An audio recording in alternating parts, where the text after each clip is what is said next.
बांधलेले असायचे. हा, टाक्याला आहेत आमच्या सध्या. आनंदनगर ते सगळं टाक्यावरच चालायचं. आनंदनगरला हा तसंच आहे. पण आधी कसं एक 20-25 वर्षाखाली म्हणजे एवढं बोरवेल नव्हते ना. नव्हते. आता कसं प्रत्येकाने बोरवेल, शेतातून पाईपलाईन इकडून तिकडून करून जरा पाण्याची सोय केली लोकांनी.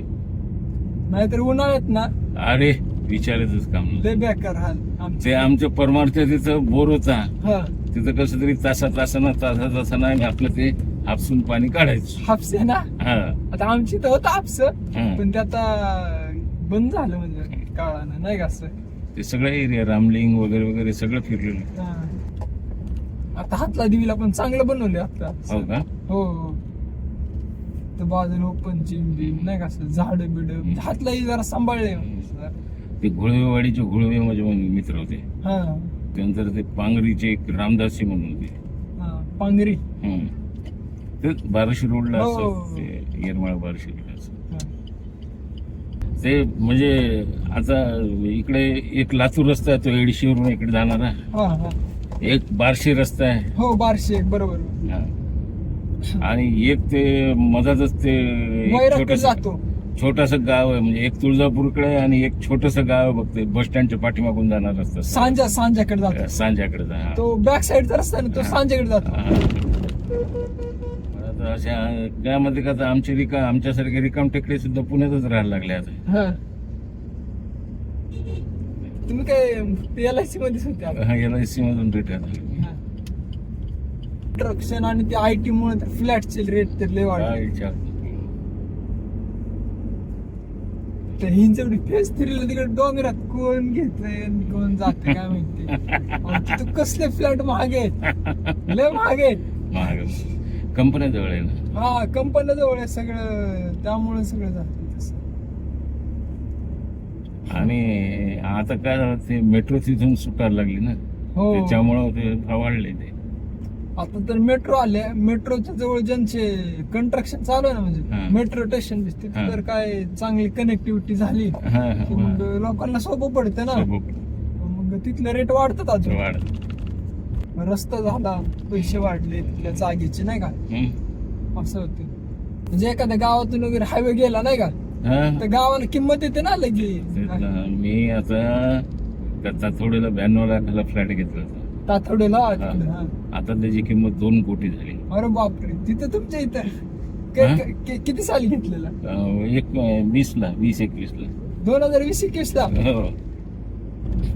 ते डिकॅथलॉन आहे ना, हा माहिती. तिथून पहिला अशी बारीक गल्ली होती. हो. आता ते एवढा मोठा रस्ता झाला आणि ते एवढे दुकानं झाले त्या रस्त्याने. हा. आणि ते नेमकं त्यावेळेस ते तुमच्या कोविड मध्ये मिळून गेला ते. हो, 52 लाखाला. 92 लाखाला आता 2 कोटी, डबलच झालं ते.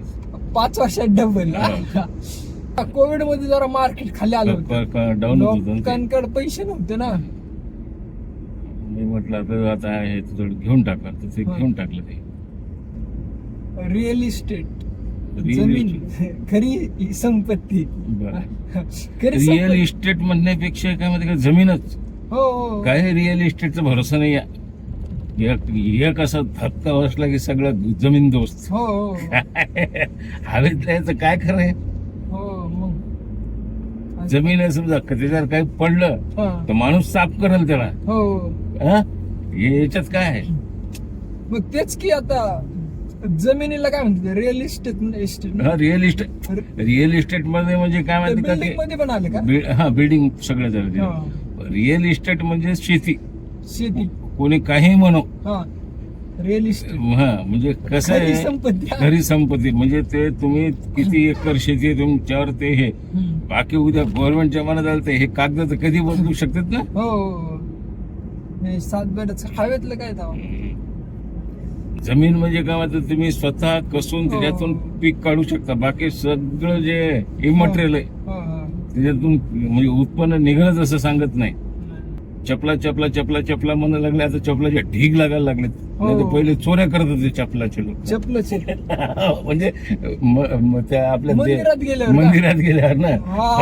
आता तिथंच असे एवढे ढीग पडलेले असतात. नाही, कोणी नाही आता चपलाच्या चोरी नाही केले जात. ते सांगायला म्हणजे कसं चेंज झालं. हो चेंज झालं खरं ही गोष्ट आहे बरं का. आधी लोक ना मंदिरात जाताना विचार करायचे चप्पल चोरी जाईल नाही का. हा. आता काय ते एवढं नाही असं आता नाही का? चपलीला कोणी म्हणजे हेच नाही ना. हो काळ बदलला, काळ दिवस बदलले, माणसं बदलली. हा. अहो, प्रश्नच होता ना आज. म्हणजे आज आता एवढे पैसे लागू द्या, पैशाचा प्रश्न नाही, हा. परंतु मी घरी बसून मला गाडी मागवू शकतो ना मी. हो पहिले नाही तर शोधत बसावं लागतो, चलतो का रे बाबा. हा? हा. बरं, ज्याला गरज आहे त्याला काम नाही मिळायचं, आणि ज्याला गरज नाही तो तेटरपणा करायचा. हो गरजेनं काम करणारा ना हा. त्याला आजही कमी नाही. हो पण जर तेटरपणा करायला लागला तसं ते गेलाच, कामातूनच गेला त्याला काहीच म्हणजे. काम करणार नाही, काम हा. कष्ट करणार नाही भरपूर काम. आता माझ्या इथं त्या धोब्याला आणलं मी, हा. त्यानं 30 लाखाची गाडी घेतली. कशानं? धोबी हा धोबी ना, इस्त्री. हो. इस्त्रीवाल्यानं. हो. हा. बस त्याला आयडिया देत गेलो, म्हणलं हा. करायला लागला तू. हा, आता म्हणलं तुझ्याच्यानं होईना झालं, एखादा माणूस ठेव. हा. मस्तपैकी 2 युपीचे माणसं लावले, हा. झालं. इतकं जोरात चालायला लागलं की विचारताच होईना. दुसरं कोणी कॉम्पिटिशनलाच नाही. हा ना.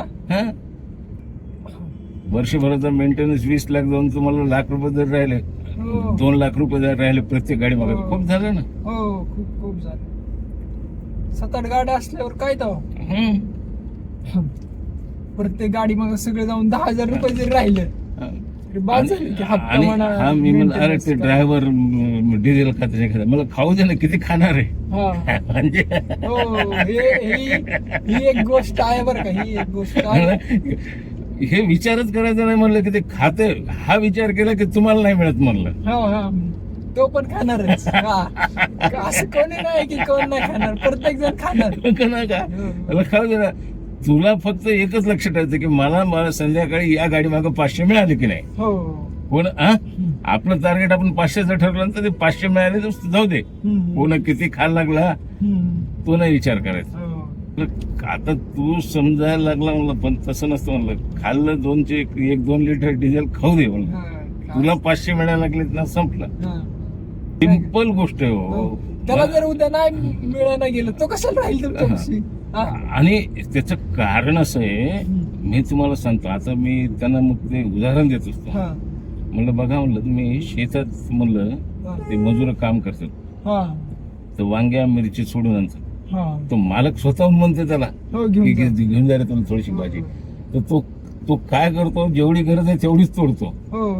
तोडायचं नाही म्हणलं की हे साला मालक आपल्याकडे खूप लक्ष ठेवायचा. मग ते नाही तशी ओरबडून देतो. म्हणजे तो जास्त नुकसान करतो उलट. हो हे खरं.